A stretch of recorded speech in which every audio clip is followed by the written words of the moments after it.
കൂവപ്പാറയിൽ കിണറ്റിൽ വീണ കാട്ടാനയെ രക്ഷപ്പെടുത്തി. JCB ഉപയോഗിച്ച് സുരക്ഷിതമായി കിണറ്റിൽ നിന്ന് പുറത്തെടുത്ത ആനയെ വനത്തിലേക്ക് ഓടിച്ചുവിട്ടു.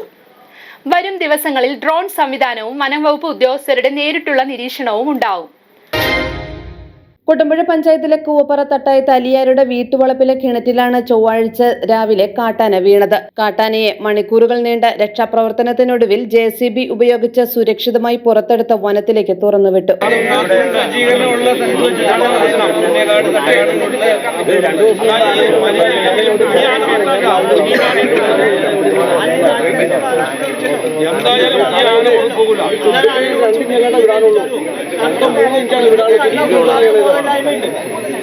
അതേ വികാരം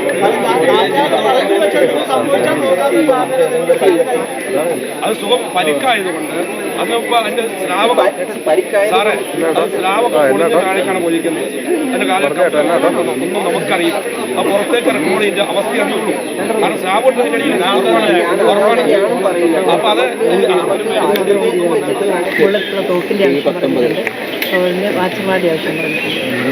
പിന്നെ ഇത് മർമ്മയുടെ ഒരു പ്രത്യേക മീറ്റിംഗ് തന്നെ വെക്കാറുള്ളത് ഞാനാണ്. അതിന് നമുക്ക് വേറെ പ്രശ്നമല്ല. നമുക്ക് കൊടുക്കാൻ പറ്റുന്നെങ്കിൽ അവരെല്ലാം കൊടുക്കാം. അതിൻ്റെ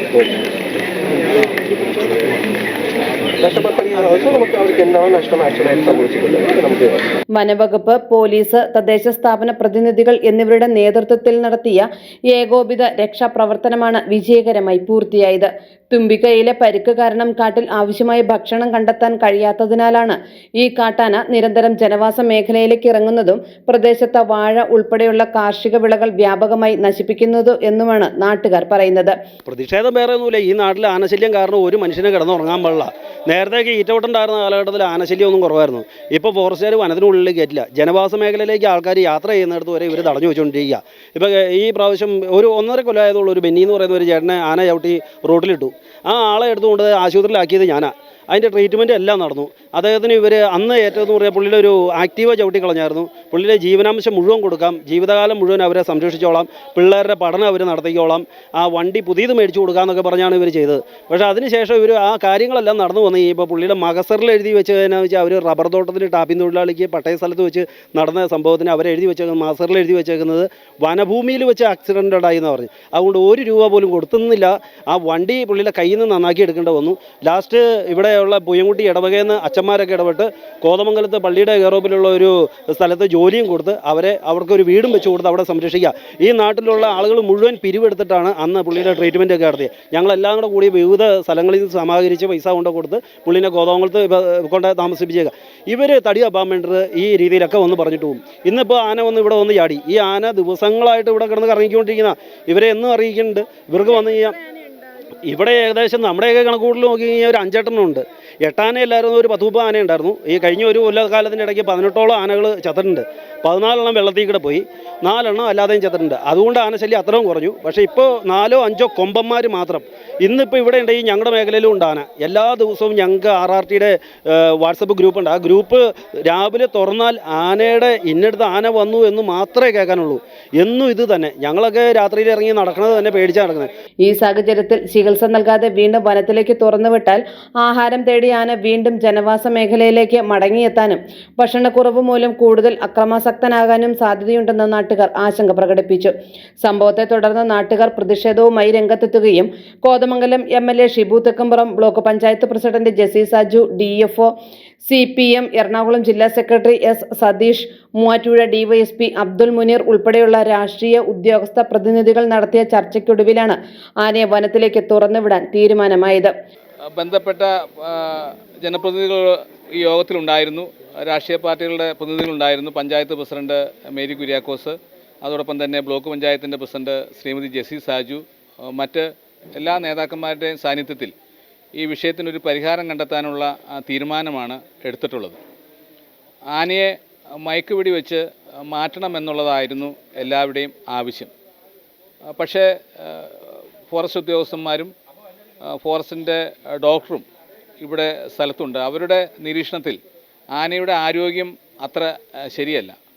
അപ്പോൾ അതുകൊണ്ട് വെടിവെച്ചാൽ ആനയ്ക്ക് എല്ലാ തരത്തിലുള്ള ബുദ്ധിമുട്ടുണ്ടാകും എന്നുള്ളതുകൊണ്ട് മയക്കുവെടി വെച്ച് ആനയെ മാറ്റുക എന്നുള്ളത് പ്രായോഗികമായും ബുദ്ധിമുട്ടാണെന്ന് അവർ അറിയിച്ചു.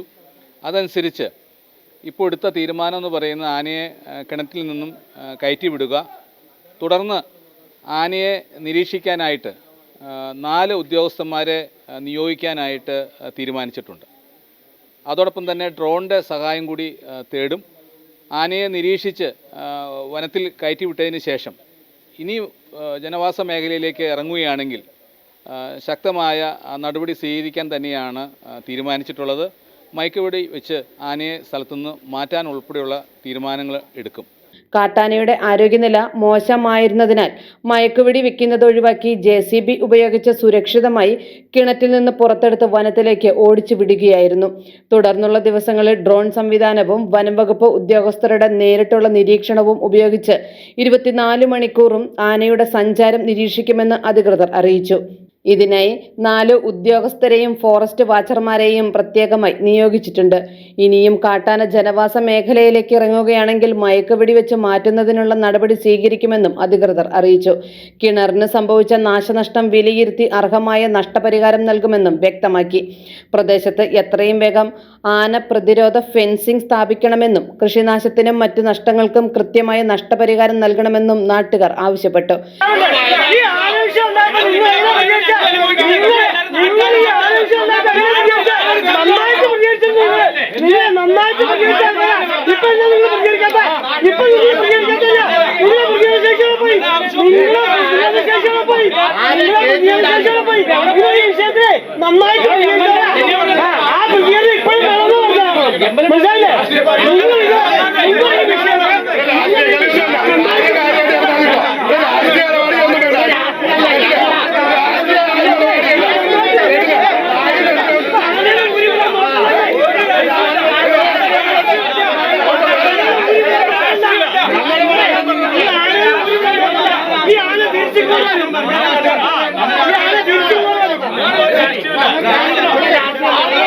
രക്ഷാപ്രവർത്തനത്തിന് Kuttampuzha panchayat president Mary Kuriakose, vice president Eldhose Baby, block panchayat അംഗം ചിഞ്ചു ബിബി, വാർഡംഗങ്ങൾ, വനംവകുപ്പ് ഉദ്യോഗസ്ഥർ, പോലീസ് ഉദ്യോഗസ്ഥർ എന്നിവർ നേതൃത്വം നൽകി.